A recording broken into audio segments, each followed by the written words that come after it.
Assalamualaikum warahmatullahi wabarakatuh. Selamat datang di channel Slamet Untung. Di sini tempatnya cerita-cerita horor dari kejadian nyata, kisah mistis, sampai bikin kita merinding sendiri. Pas di malam hari, jangan lupa klik subscribe dan nyalakan lonceng notifikasinya agar tidak ketinggalan cerita terbaru dari kami. Kalau sudah siap, yuk langsung kita mulai ceritanya. Desa Bojong Hilir, awal tahun 2015.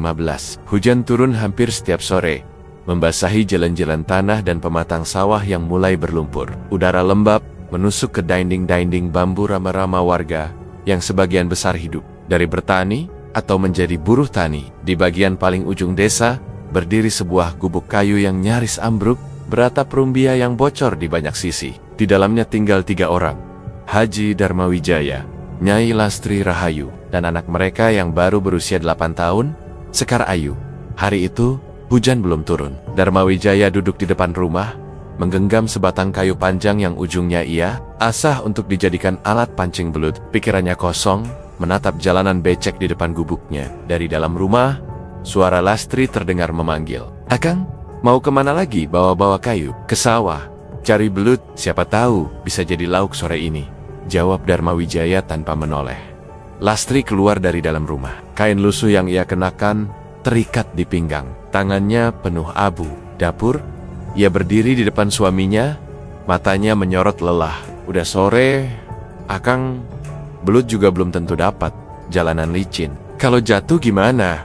"Gak apa-apa, Sekar belum makan nasi dari kemarin. Aku juga udah 2 hari gak nyentuh nasi. Ubi doang terus, masa kita ngandelin tetangga terus?" Lastri terdiam. Ia tahu suaminya merasa terhina karena beberapa hari ini mereka makan dari pemberian tetangga. Tapi ia juga tahu mencari belut di sawah dengan tangan kosong adalah hal yang sia. Sekar lagi tidur. Tadi siang sempat bilang lapar tapi diam ia, gak nangis. "Aku juga bingung mau kasih apa," Lastri berkata lirih. Matanya mulai basah. Darmawijaya berdiri. "Aku pergi dulu sebelum hujan turun." Tanpa menunggu jawaban, ia melangkah pergi. Lastri memandangi punggung suaminya yang makin menjauh. Tak ada yang bisa ia lakukan selain membiarkan Darmawijaya berusaha. Tapi hatinya ada rasa was-was yang sulit dijelaskan. Di dalam rumah, Sekar Ayu tidur meringkuk di atas tikar anyaman yang sudah tipis. Bantalnya adalah gulungan sarung. Di dekatnya ada piring kaleng kosong yang siangnya sempat terisi ubi rebus sisa. Lastri duduk di samping anaknya, mengelus rambut Sekar perlahan. Ia menunduk, memejamkan mata sebentar. "Maaf ya, Neng," bisik Lastri pelan. "Ibu belum bisa kasih yang lebih baik." Sementara itu, Darmawijaya menelusuri pematang sawah. Lumpur menempel di celana lusuhnya. Tangan kanannya menggenggam kayu runcing. Ia mencari-cari lubang-lubang kecil di pinggir pematang, berharap ada belut yang bersembunyi. Beberapa kali ia mencoba menusuk, tapi tak satu pun berhasil. Langit mulai gelap. Awan mendung menggantung berat di atas kepala. Angin mulai berembus lebih kencang. Darmawijaya belum mau pulang. Kakinya pegal, tubuhnya dingin, tapi ia tetap melanjutkan pencarian. "Ya Allah, satu aja, biar bisa dimasak Lastri," gumamnya lirih. Saat ia kembali menancapkan kayunya ke dalam lumpur, seekor katak lompat dari balik rumput. Darmawijaya terlonjak, lalu menarik napas panjang. Kakinya nyaris terpeleset. Ia mundur sedikit dan duduk di atas tanah basah, menatap langit yang makin kelabu. Ia merasa gagal. Sudah jadi kepala keluarga bertahun-tahun, tapi tak bisa beri makan anak dan istri dengan layak. Kadang ia berpikir, mungkin memang dia tidak cukup pintar untuk hidup. Kadang pula, ia berpikir andai saja Lastri dulu memilih menikah dengan orang lain, hidupnya pasti lebih baik. Pikiran itu membuat dadanya sesak. Ia memejamkan mata sebentar, lalu bangkit lagi. "1 belut aja buat Sekar makan," ucapnya seperti menegaskan pada diri sendiri. 1 jam kemudian, ia pulang dengan tangan kosong. Matanya sembab, tubuhnya lelah. Lastri menyambutnya di depan rumah. "Gak dapet, Kang." Darmawijaya menggeleng. "Udah dicoba." "Gak ada." Lastri tak berkata apa-apa. Ia masuk ke dalam rumah, mengambil sisa ubi yang tinggal 2 potong. Ditaruhnya di atas piring untuk dibagi bertiga. Darmawijaya duduk bersila di dekat anaknya yang masih tidur. Sekar Ayu terbangun, mengucek matanya, lalu tersenyum melihat ayahnya. "Bapak pulang," katanya pelan. "Iya, Neng, Bapak pulang," jawab Darmawijaya, memaksakan senyum. Sekar tak bertanya apapun. Ia sudah paham Jika tidak ada lauk, berarti mereka hanya makan ubi lagi. Ia juga tak mengeluh. Lastri membagi 2 potong ubi itu ke atas piring. Ini aja yang ada, Kang, ucap Lastri sambil menyodorkan. Mereka bertiga makan dalam diam. Tak ada suara kecuali kunyahan pelan dan suara hujan yang akhirnya turun. Di luar, langit sudah gelap total. Gubuk itu jadi satu-satunya tempat berteduh mereka. Setelah makan, Sekar kembali tidur. Lastri menggulung tikar dan menutup sela-sela dinding bambu dengan kain. Angin malam makin dingin masuk dari sela-sela lubang. Dharma Wijaya duduk bersandar ke dinding, memandangi atap bocor yang mulai meneteskan air. Aku harus cari kerja tetap, Las. Lastri hanya diam. Ia tahu itu bukan kali pertama Dharma Wijaya berkata begitu. Kalau nggak ada kerja juga, mungkin aku bakal ke kota. Atau ikut kerja sama juragan yang punya sawah besar itu. Ki, Rangga, tanya Lastri pelan. Dharma Wijaya mengangguk. Lastri tidak menjawab. Ia hanya memeluk tubuhnya sendiri, menahan dingin dan rasa yang tak bisa ia ucapkan. Dalam gelap, Dharma Wijaya masih terjaga. Di luar, suara angin bersiul lewat celah dinding. Ia tak bisa tidur. Di dalam dirinya ada sesuatu yang bergolak. Perut lapar bisa ditahan, tapi rasa gagal sebagai suami tidak bisa ia sembunyikan. Sekar. Lagi ia menatap Sekar yang tidur di tikar. Dadanya terasa berat, matanya tak bisa terpejam. Ia hanya bisa duduk diam dengan rasa yang sulit ia pahami. Malam itu tidak membawa jawaban, hanya diam dan bayangan soal hari esok yang belum tentu lebih baik. Dharma Wijaya masih duduk bersandar di dinding bambu. Sekar Ayu sudah tertidur, tapi matanya belum bisa terpejam. Lastri juga belum bicara sepatah kata pun sejak makan malam. Suara tetes air dari atap bocor jatuh ke lantai tanah. Satu-satu, tingginya. Malam terasa menusuk tulang. Ia menarik napas panjang, dadanya sesak. Dalam pikirannya masih berputar bayangan Sekar yang tadi senyum kecil saat menerima piring berisi potongan ubi. Senyum itu bukan bahagia, tapi pasrah. Pagi belum terang benar saat Dharma Wijaya kembali berjalan ke sawah. Ia belum menyerah. Kali ini ia membawa bekal lebih serius. Seutas tali, sebilah bambu, dan sebaskom kecil. Ia berharap bisa setidaknya membawa pulang 1-2 ekor belut. Langkahnya lambat. Lumpur semalam belum kering. Angin pagi membuat telinga terasa perih. Di pinggir sawah, ia melihat sesosok lelaki duduk bersila di atas balok kayu.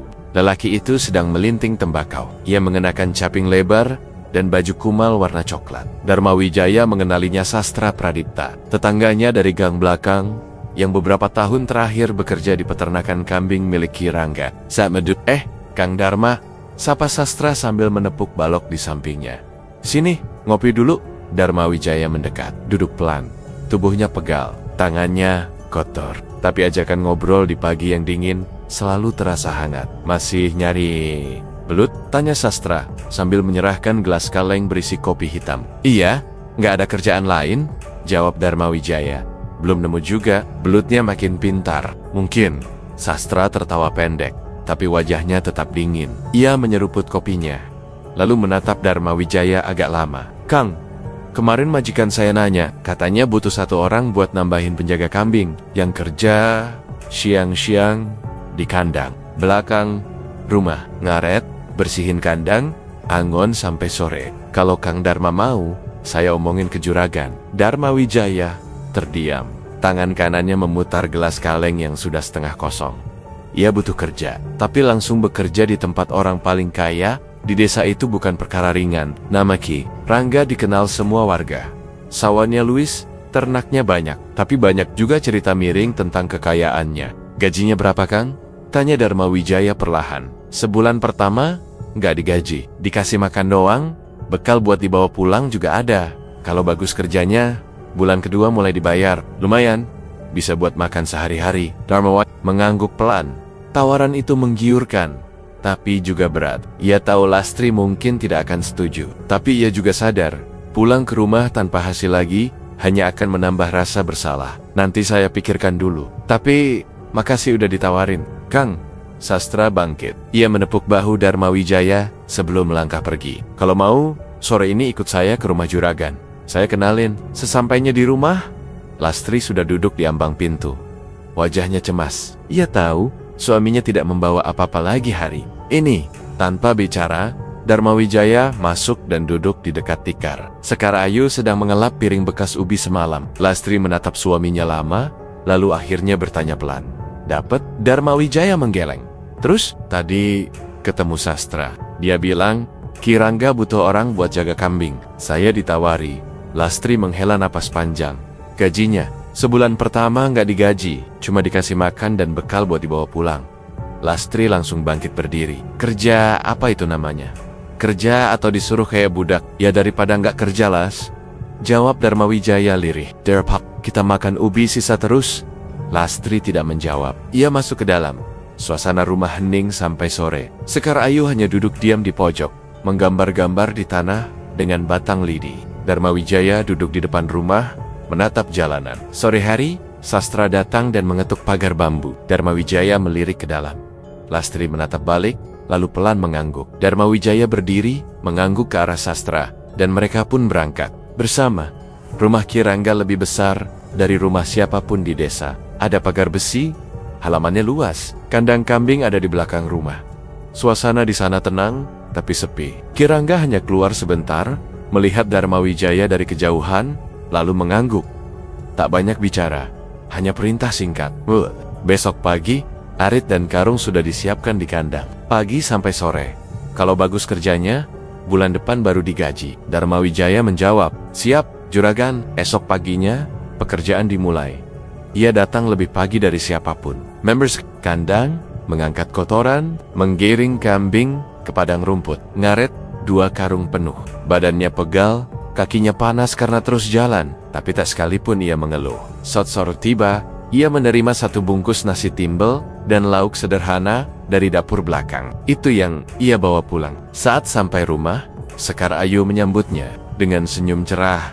Bapak bawa nasi ya? Iya, Neng. Ini nasi buat kamu sama ibu. Sekar mengambil kantong nasi itu dan membawanya ke dalam. Lastri membuka bungkusan, membagi nasi itu jadi 2. Ia menyodorkan separuh kepada Sekar, lalu menyimpan sisanya untuk dirinya. Dharma Wijaya hanya duduk diam di depan pintu, tidak ikut makan. Kang, Akang makan di sana tadi? Iya, makan. Alhamdulillah kenyang, jawab Dharma Wijaya.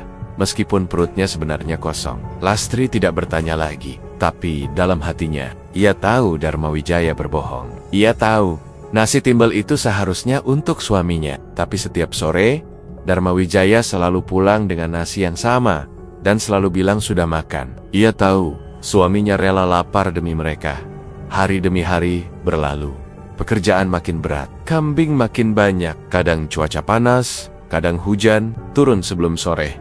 Tapi Dharma Wijaya tetap bekerja. Ia mulai terbiasa, tapi tubuhnya juga mulai melemah. Tangannya lecet, kakinya sering kram, tapi ia diam. Ia tak bisa berhenti. Suatu malam, saat semua sudah tidur, Dharma Wijaya duduk di luar rumah. Ia menatap langit yang gelap, mendengar suara kambing dari kejauhan.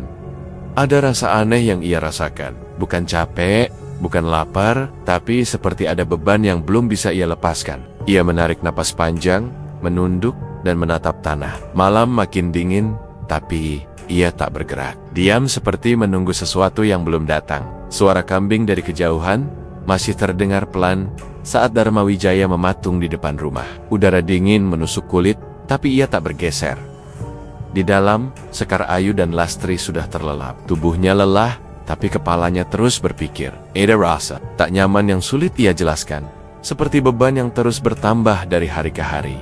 Ia menatap langit gelap yang tak menyimpan bintang, lalu berdiri pelan dan masuk ke rumah. Malam itu, ia tidur tanpa banyak bergerak, tapi pikirannya tidak tenang. 3 bulan sudah ia bekerja di kandang milik Ki Rangga Satmadewa. Kasih berputar dari kandang ke kebun, dari kebun kembali ke rumah. Setiap hari nyaris sama, kecuali siang itu. Saat Dharma Wijaya baru saja selesai mengarungi 2 karung rumput, ia melihat 2 perempuan berlari di jalan tanah dekat kebun. Salah satunya ia kenali sebagai istri Sastra Pradipta. Wajahnya pucat, mulutnya terengah, dan matanya panik. Kang Dharma, Kang Sastra belum pulang dari pagi. Biasanya jam segini sudah di rumah. Saya takut, teriaknya sambil berpegangan pada pagar kandang. Dharma Wijaya meletakkan karung rumput dan keluar pagar. Beberapa warga yang mendengar juga mulai berdatangan. Tanpa banyak bicara, mereka sepakat menyusuri sawah tempat biasa Sastra bekerja. Dharma Wijaya ikut berjalan di barisan depan. Langkahnya cepat, tapi perasaannya semakin berat. Di sepanjang jalan, hanya suara sandal dan rumput basah yang terdengar. Mereka tiba di saung tempat sastra biasa beristirahat. Di sana hanya ada topi caping dan bekal makanan yang belum disentuh. Istrinya menangis, mengguncang pundak Dharma Wijaya. Dia nggak pernah ninggalin barang kayak gini. Warga mulai menyebar, menyusuri pematang dan kebun di sekitar sawah. Dharma Wijaya memilih jalan ke sisi utara, menyusuri bagian sawah yang agak curam. Tak lama, terdengar teriakan dari sisi barat. Astagfirullah. Di sini, cepat ke sini. Semua warga berlari ke arah suara itu. Di sana, di bawah pohon pisang liar, tubuh sastra ditemukan tertelungkup di lumpur.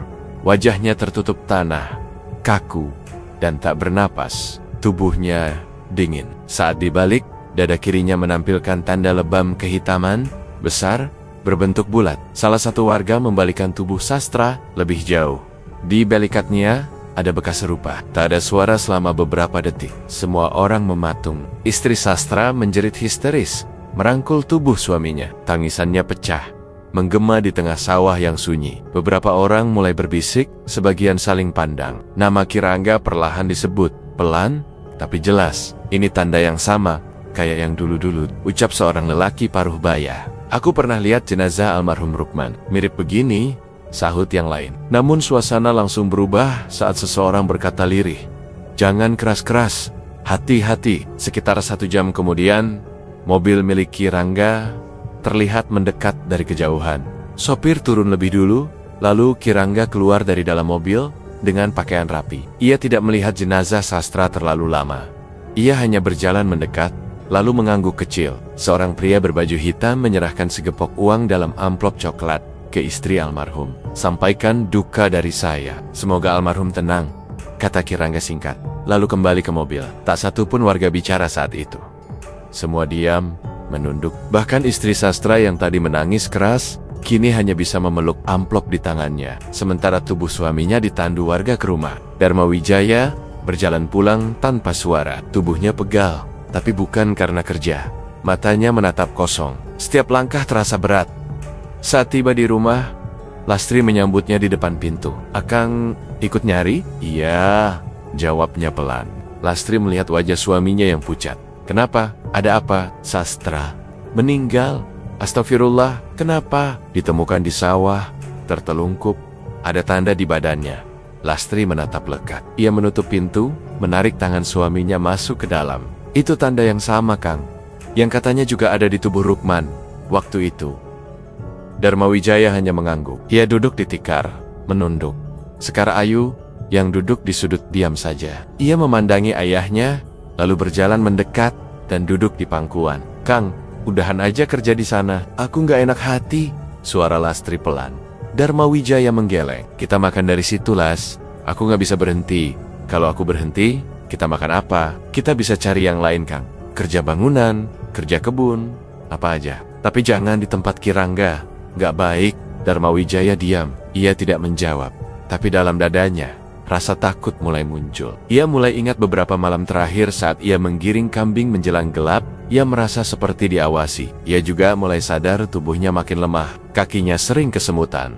Tidurnya tak pernah nyenyak. Malam itu, saat semua tertidur, Dharma Wijaya terbangun karena suara berisik dari belakang rumah. Ia mendengar bunyi pintu kandang terbuka, lalu suara seperti seseorang sedang berjalan pelan di antara rerumputan. Ia duduk diam di sudut, menahan napas tak berani mengecek. Ia hanya mendekap lututnya sendiri, menunggu suara itu hilang. Keesokan paginya, ia tak menceritakan apapun ke Lastri. Saat istrinya bertanya, ia hanya bilang, "Angin." Namun di dalam hatinya, suara itu masih tersisa. Begitu juga rasa dingin yang tadi malam masuk lewat celah dinding dan tidak pergi sampai pagi datang. Pagi itu, Dharma Wijaya bangun dengan kepala berat. Malam sebelumnya, suara di belakang rumah masih terus menghantuinya. Lastri belum sempat bertanya banyak, karena Sekar Ayu bangun lebih dulu dan langsung merengek minta sarapan. Dharma Wijaya hanya bisa duduk diam di tikar, memandangi nasi sisa kemarin yang akan mereka panaskan kembali. Saat hendak keluar rumah untuk bersiap ke kandang,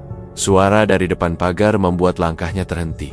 "Kang Dharma!" Suara itu dari Jagat Sasmaka, adik almarhum sastra. Dharma Wijaya keluar, menyambut tamu yang datang dengan wajah datar. Jagut mengenakan jaket usang dan membawa sebatang kayu. "Tadi pagi aku dipanggil juragan. Katanya mulai sekarang aku yang ngurus kambing. Kang Dharma disuruh gantiin almarhum Rukman ngelola sawah di Bojongkaler. Katanya cepat. Dharma Wijaya mengernyit. Sawah? Iya. Nanti siang ke rumah juragan aja. Disuruh ngobrol langsung, tapi katanya urgent. Dharma Wijaya mengangguk pelan. Setelah Jagat pamit, ia masuk kembali dan menyampaikan hal itu pada Lastri. Kirangga mau aku gantiin kerja di sawah, katanya pelan. Lastri menghentikan gerakan tangannya mengaduk nasi. Kenapa nggak di kandang lagi? Katanya, Rukman, udah nggak kerja, digantiin aku.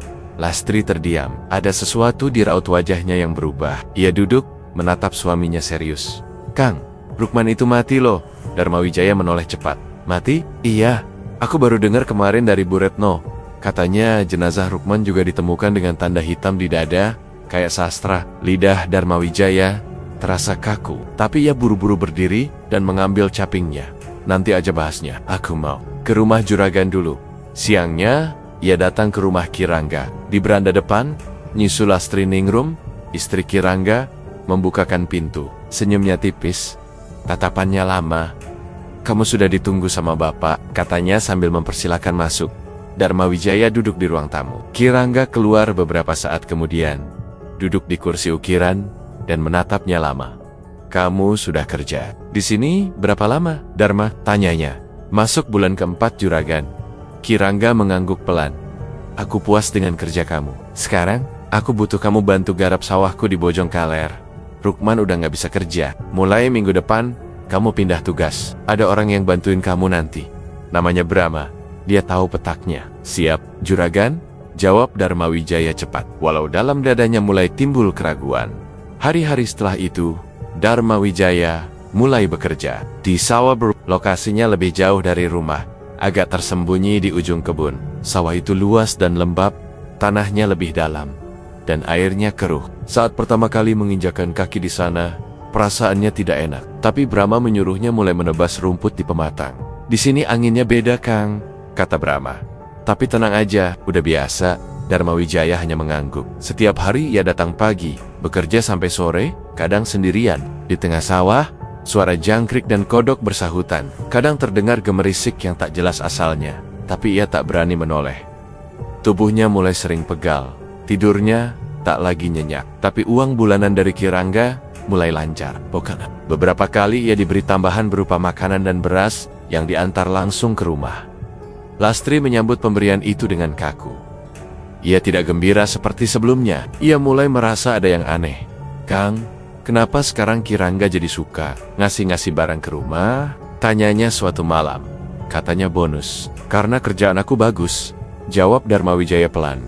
Lastri duduk di sebelahnya, menatap nasi dan lauk yang baru saja datang siang tadi. Aku nggak tenang. Dari dulu juragan itu nggak pernah peduli sama buruhnya. Sekarang jadi dermawan. Aneh. Dharma Wijaya tidak menjawab. Ia tahu, istrinya tak sepenuhnya salah.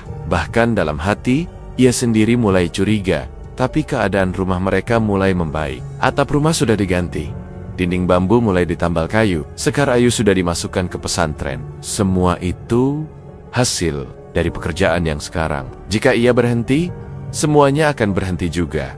Malam-malamnya kembali dipenuhi suara aneh dari luar rumah. Sekali waktu, ia mendengar suara gemeretak seperti ranting patah dari arah belakang. Pernah juga terdengar suara orang memanggil namanya lirih. Tapi saat dicek, tak ada siapa-siapa. Ia pernah menceritakan ke Lastri, tapi malah dianggap terlalu. Capek, sudah, akang tidur. Jangan terlalu mikir yang aneh-aneh, nanti malah sakit, kata Lastri sambil menyelimuti suaminya. Tapi malam berikutnya, suara itu muncul lagi. Kali ini, lebih dekat. Suara langkah, lalu seperti suara air diaduk di genangan. Dharma Wijaya duduk tegak, menatap pintu yang sedikit terbuka.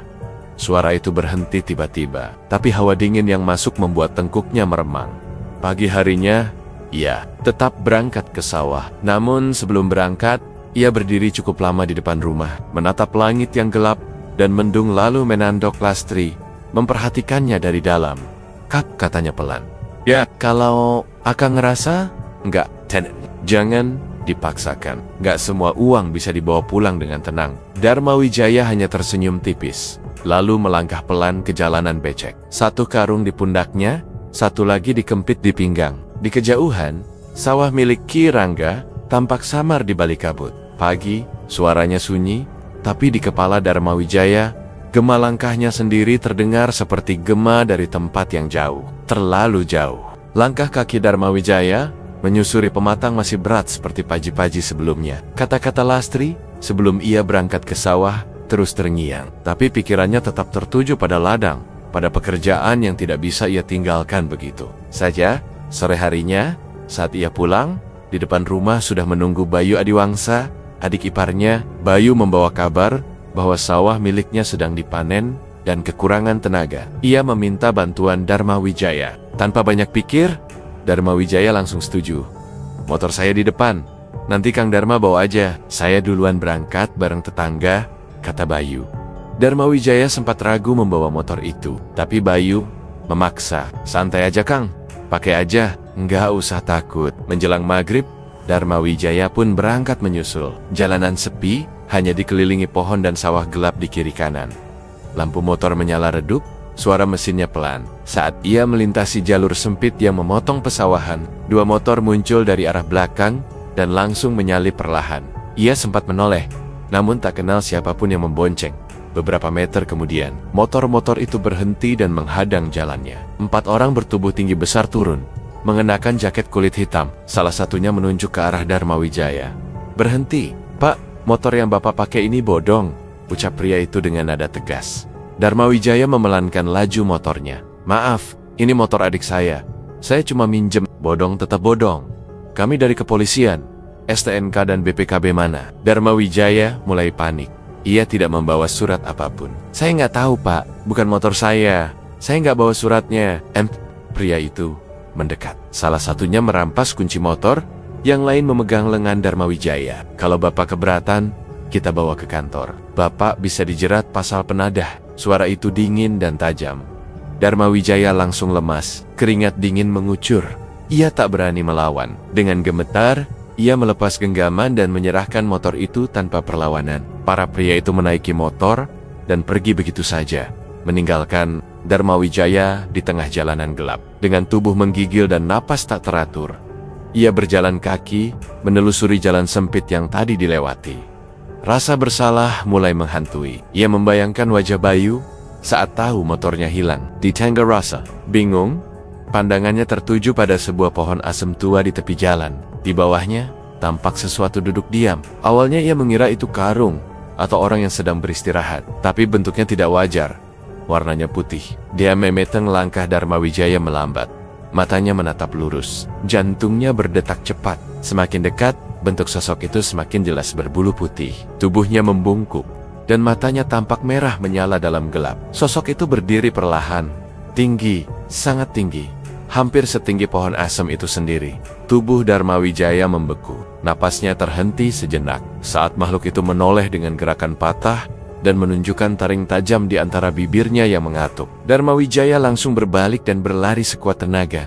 Ia tak tahu berapa lama ia berlari. Yang ia ingat hanya jalan berlumpur, semak-semak yang mengenai wajahnya, dan suara gemeretak aneh dari belakang. Saat sampai di depan rumah, ia menabrak pintu sambil terengah. Suara langkahnya membuat Lastri langsung keluar. Kang kenapa?" teriak Lastri sambil memegangi bahunya. "Cepat tutup pintunya, Las! Ada yang ngikutin aku!" jawab Dharma Wijaya setengah menjerit. Lastri menoleh ke halaman. Awalnya tidak melihat apa-apa, tapi ketika ia memicingkan mata, samar-samar terlihat makhluk putih itu berdiri diam di tengah jalan. Matanya menyala, badannya bergoyang pelan. Lastri langsung menarik pintu dan menguncinya cepat-cepat. "Kang, itu apa?" Lastri berkata dengan suara gemetar. "Aku nggak tahu, tapi dia ngikutin dari pohon asem." Dharma Wijaya terduduk di lantai, menggigil. Lastri menutup semua jendela dengan kain. Di dalam rumah, hanya ada cahaya lampu minyak yang goyah. Sekar Ayu terbangun karena suara gaduh, tapi Lastri menyuruhnya tidur lagi. Ia tak mau anaknya melihat sesuatu yang bisa mengganggu tidurnya semalaman. Malam itu, keduanya duduk bersandar di dinding. Tak bicara banyak, di luar tak terdengar suara apapun, tapi hawa dingin merambat ke dalam. Rasa takut membuat tubuh mereka tegang. Setiap kali angin bertiup dan daun bergesek, keduanya menoleh ke arah pintu. Suara detak jantung seperti bisa terdengar jelas dalam heningnya malam. Lastri menggenggam tangan suaminya erat. Dalam pikirannya, ketakutan itu bukan hanya karena sosok aneh tadi, tapi juga karena perlahan, semua kejadian yang mereka anggap kebetulan, mulai terasa seperti potongan dari sesuatu yang lebih besar. Namun, malam itu, tak ada kesimpulan. Hanya kecemasan yang menggantung, dan tak tahu harus dikatakan lewat kata apa. Setelah malam yang mencekam, Dharma Wijaya nyaris tak bicara. Ia hanya duduk diam di tikar, wajah pucat dan mata cekung. Lastri mengawasinya dari sudut dapur, mencuci piring dengan tangan gemetar. Sekar Ayu masih tidur. Saat matahari mulai naik, Lastri menyodorkan segelas air hangat. Tapi Dharma Wijaya hanya menatapnya dan tak menyentuh. "Aku pusing, Las. Badan kayak ditindih," katanya pelan. Lastri langsung mendekat. Ia menyentuh dahi suaminya. Tidak panas, tapi wajahnya pucat seperti kehilangan darah. Ia mencoba mengajak bicara, namun Dharma Wijaya hanya mengangguk dan kembali menutup mata. Tak lama, ia mulai mengeluh perut nyeri dan kakinya kaku. Sore harinya, Lastri mengajak ke puskesmas. Dengan dibantu dua tetangga, mereka memapah Dharma Wijaya ke atas ojek dan membawanya ke klinik desa. Dokter memeriksa dengan alat seadanya, menanyakan gejala, dan memberi vitamin. Tapi hasilnya nihil. Tekanan darah normal, jantung stabil, tidak ada tanda penyakit serius. "Cuma kelelahan biasa, Bu. Istirahat aja, jangan terlalu dipaksa kerja," kata dokter muda itu. Lastri tak puas. Ia tahu ini bukan sekadar kelelahan. Ia mengajak suaminya ke tukang urut langganan. Tukang urut tua itu datang ke rumah malam-malam, mengoleskan minyak gosok, mengurut pelan dari bahu ke kaki, tapi Dharma Wijaya malah meringis seperti terbakar. "Ini bukan urusan otot," kata si tukang urut dengan nada bingung. "Uratnya normal, semua, tapi badannya seperti menolak disentuh." 2 malam berikutnya, Dharma Wijaya tidak bisa tidur. Matanya terbuka terus, tapi tak melihat. Kadang ia bicara sendiri, kadang tubuhnya gemetar. Saat Lastri membacakan Yasin, tubuhnya justru panas, seperti dibakar. Keringat mengucur deras. Mulutnya menyebut nama-nama orang yang sudah mati. "Jangan datang, jangan bawa aku," bisiknya lirih. Nyaris tak terdengar. Lastri menutup mushaf, menyelimuti suaminya. Tapi rasa takutnya tak bisa diredam. Ia menatap wajah Dharma Wijaya yang semakin kurus. Setiap malam, suara-suara aneh terdengar dari belakang rumah.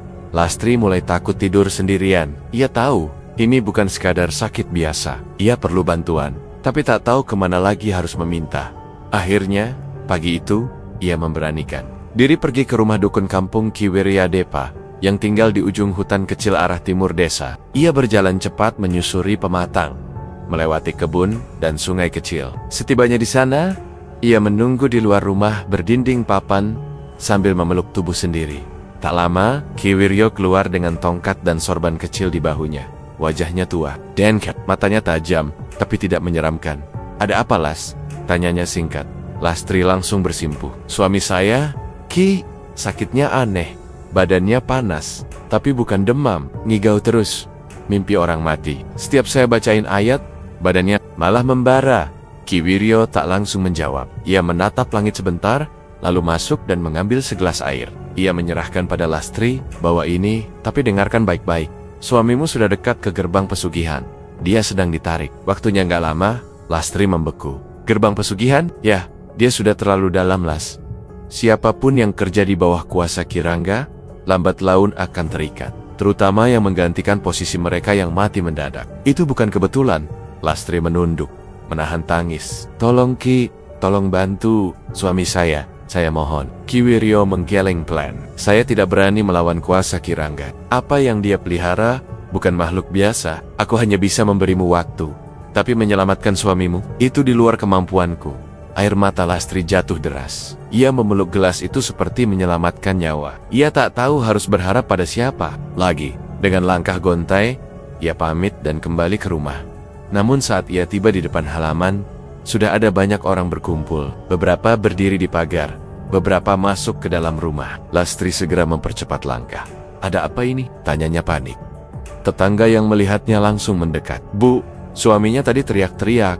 Kami dengar dari jalan. Pas kami masuk, dia pingsan.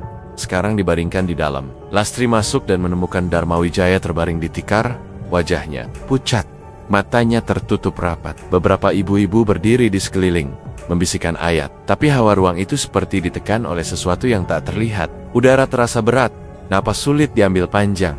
Lastri mendekat, menggenggam tangan suaminya.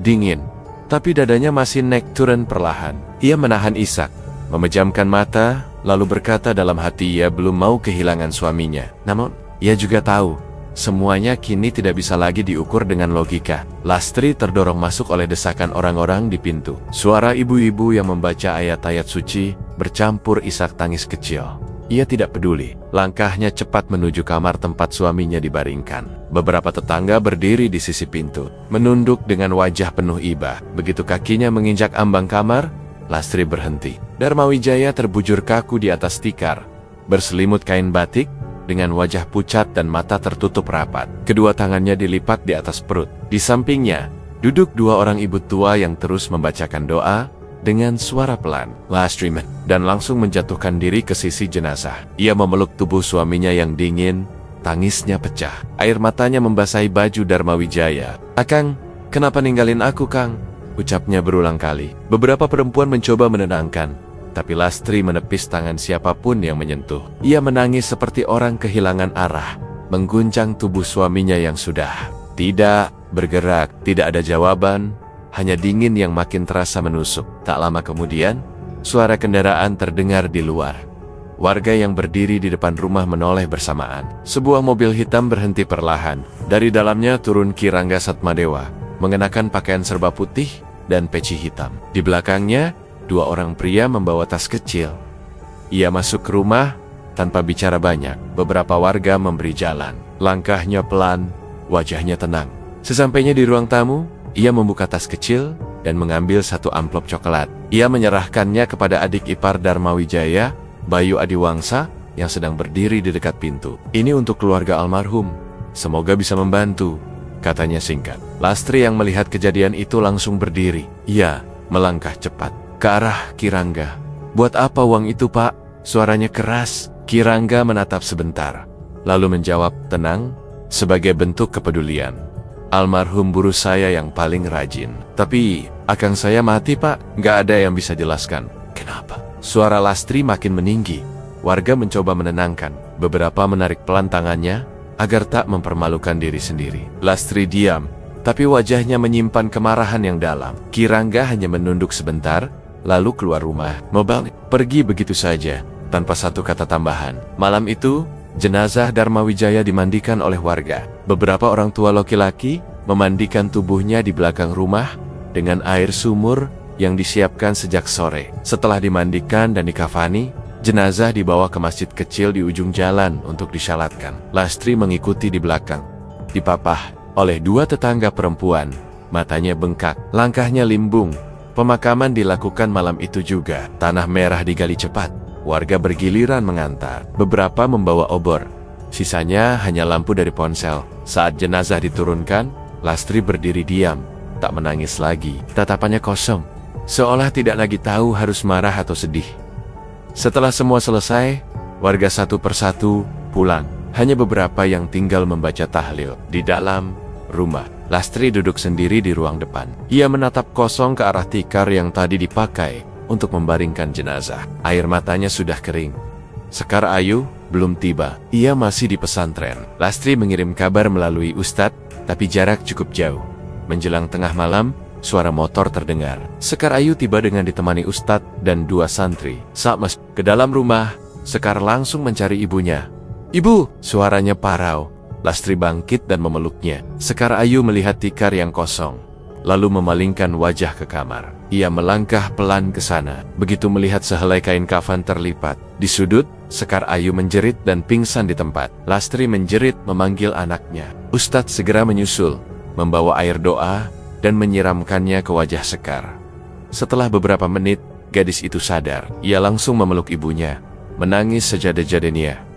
"Kenapa, Bu? Kenapa Bapak bisa mati?" Tangisnya tak terbendung. Lastri memeluk putrinya erat, tak bisa berkata apapun. Tak ada jawaban yang bisa diberikan. Semua yang tahu hanya menunduk dan tak berani menatap mata mereka berdua. Malam itu, rumah mereka tak pernah benar-benar tidur. Doa terus mengalun, tapi hawa dingin tetap menempel. Dan bagi Lastri, Semua yang ia alami seperti masih belum selesai. Ia belum bisa benar-benar melepaskan. Sesuatu masih menggantung di dalam dirinya.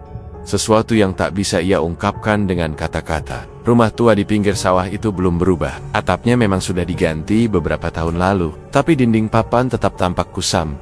Dan pekarangannya ditumbuhi rumput liar. Sekar Ayu turun dari mobil sewaan. Menenteng koper besar di tangan. Setelah bertahan-tahan bekerja sebagai TKW di Timur Tengah, hari itu ia pulang ke Bojong Hilir. Langkahnya pelan melewati jalan tanah yang dulu setiap pagi dilalui sang ayah. Dalam dadanya masih menyisakan luka yang tak pernah sembuh. "Bu," panggilnya saat membuka pagar bambu. Dari dalam, suara batuk pelan terdengar. Beberapa detik kemudian, Lastri muncul dari pintu. Tubuhnya membungkuk, rambut sudah sepenuhnya memutih. Tatapannya redup. Tapi sorot matanya langsung terang saat melihat putrinya berdiri di depan. "Astagfirullah, Sekar," bisiknya pelan. Mereka berpelukan lama di ambang pintu. Lastri membelai kepala anaknya sambil menahan air mata. Sekar Ayu menatap wajah ibunya lama, terkejut melihat perubahan itu. Tubuh ibunya lebih kurus dari yang ia bayangkan. Kulitnya keriput dan langkahnya berat. Setelah masuk, mereka duduk di tikar tua yang dulu dipakai Dharma Wijaya. "Beristirahat sepulang dari sawah, makan dulu ya." "Nak, ibu masak sayur asem," kata Lastri. Sekar Ayu mengangguk.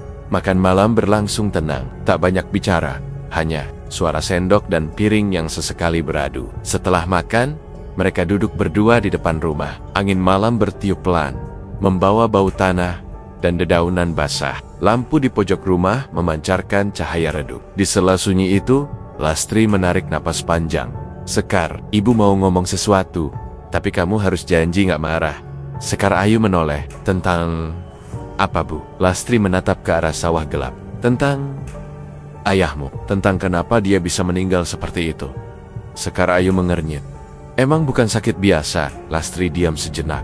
Tangannya gemetar, suaranya lirih. "Ayahmu mati karena dijadikan tumbal." Sekar Ayu menatap ibunya tajam. "Tumbal? Maksudnya gimana, Bu?" "Semua yang kerja di sawah Kirangga itu nggak pernah lama. Sastra, Rukman, semuanya meninggal dengan tanda yang sama. Waktu ayahmu mulai kerja di sawah itu, aku udah curiga, apalagi setelah dia mulai sering mimpi aneh. Tubuh panas setiap dibacakan doa. Aku cari bantuan ke dukun, dan dukun itu bilang, ayahmu sudah dekat ke pintu pesugihan." Sekar Ayu berdiri, wajahnya berubah marah. "Kenapa baru sekarang, Bu? Kenapa nggak dari dulu ibu cerita? Kita bisa lapor." "Gak bisa, Nak. Jawab." Lastri cepat. "Siapa yang mau percaya? Gak ada bukti. Kirangga masih berkuasa sampai sekarang. Warga semua takut. Gak ada yang berani ngomong. Mereka tahu, siapapun yang buka mulut bisa bernasib sama." Sekar Ayu menggeleng keras. "Enggak, ini gak masuk akal. Masa orang kaya bisa seenaknya ngorbanin orang buat jadi tumbal?" "Aib juga gak mau percaya, Sekar. Tapi ibu yang lihat sendiri. Semua berubah sejak ayahmu kerja di sawah itu. Dikasih uang tanpa alasan. Dikasih beras, makanan. Rumah kita mulai bagus. Tapi tiap malam, ibu dengar suara di belakang rumah. Ayahmu mimpi orang mati. Terakhir, ibu pergi ke dukun kampung. Katanya, sudah nggak bisa diselamatkan." Sekar Ayu menunduk. Dadanya sesak. Matanya panas. Selama ini, ia pikir kematian ayahnya hanyalah kecelakaan nasib karena kerja terlalu keras. Tapi malam itu, semua berubah. Keyakinannya runtuh. "Jadi kita cuma bisa diam gitu aja?" ucap Sekar dengan suara berat. Lastri menatap putrinya lama. "Ibu cuma pengen kamu tahu, gak semua hal bisa kita lawan dengan emosi. Kadang, diam itu satu-satunya cara bertahan. Ibu gak mau kamu jadi korban juga." Sekar Ayu menunduk. Tangannya mengepal. Dalam hatinya berkecamuk perasaan tak terima, marah, dan bingung. Ia ingin membalas, tapi tak tahu harus mulai dari mana. Ia tahu apa yang diceritakan ibunya bukan omong kosong. Suaranya jujur. Matanya menyimpan trauma yang tak bisa dibuat-buat. Malam makin larut.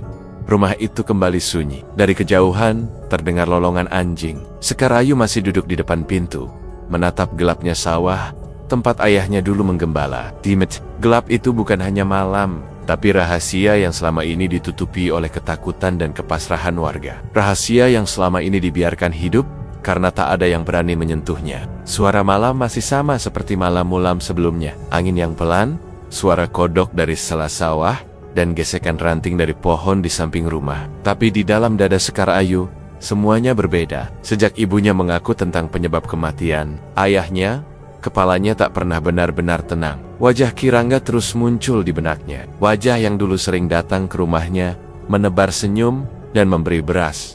Pagi itu, Sekar Ayu mengantar ibunya belanja ke warung Bu Retno.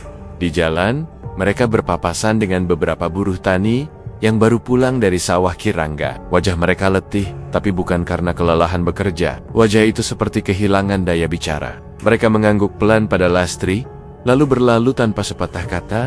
Sesampainya di warung, obrolan pelan mulai terdengar dari balik rak jajanan. Bayu katanya dapat ayam dari Kirangga, tapi nggak dimasak, dibuang. Emang sekarang semua gitu? Takut, tapi butuh. Nggak bisa nolak. Sekar Ayu hanya mendengar tanpa ikut bicara. Ia tahu, meski orang-orang itu tidak mengangkat suara, mereka semua menyimpan ketakutan yang sama. Saat kematian Darmawijaya, pemberian dari Kirangga tak lagi dianggap berkah. Beberapa membawa pulang, pura-pura menerimanya, lalu dibuang diam-diam ke sungai atau dikubur di kebun. Tapi semua tetap diam. Tidak ada yang benar-benar melawan. Di rumah, Lastri duduk di bangku kecil depan rumah. Matanya menatap jalan tanah yang dulu sering dilewati suaminya. Sekar Ayu duduk di dalam, menatap meja makan yang kosong. Tak ada pembicaraan tentang hari esok. Hanya sisa-sisa cerita yang terus berputar di kepala mereka. Hari-hari berjalan lambat. Kirangga masih sering terlihat di sawah, menunggang motor trail, memantau lahan-lahan baru yang mulai dibuka. Wajahnya tetap segar, rambutnya masih hitam, tak pernah absen dari salat Jumat. Tapi tak seorang pun berani menatapnya lebih dari 3 detik. Ia seperti bayangan yang terus mengawasi desa, tanpa menyentuh, tapi mencengkeram semuanya.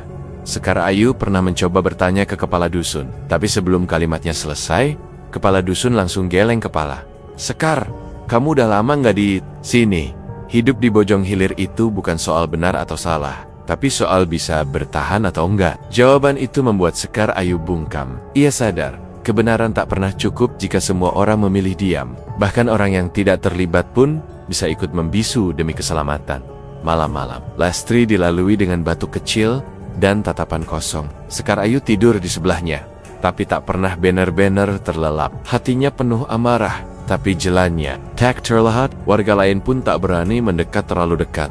Rumah mereka jadi semacam garis batas, tempat cerita buruk bermula dan disembunyikan. Cerita tentang Darmawijaya hanya hidup dalam bisik-bisik. Kadang disebut oleh ibu-ibu saat menjemur padi, kadang muncul di warung kopi saat hujan turun. Tapi tidak pernah lebih dari itu. Tak ada yang mencatat, tak ada yang menyimpan. Waktu mulai menghapus namanya, perlahan, tanpa suara, dan Kirangga tetap hidup. Hartanya bertambah.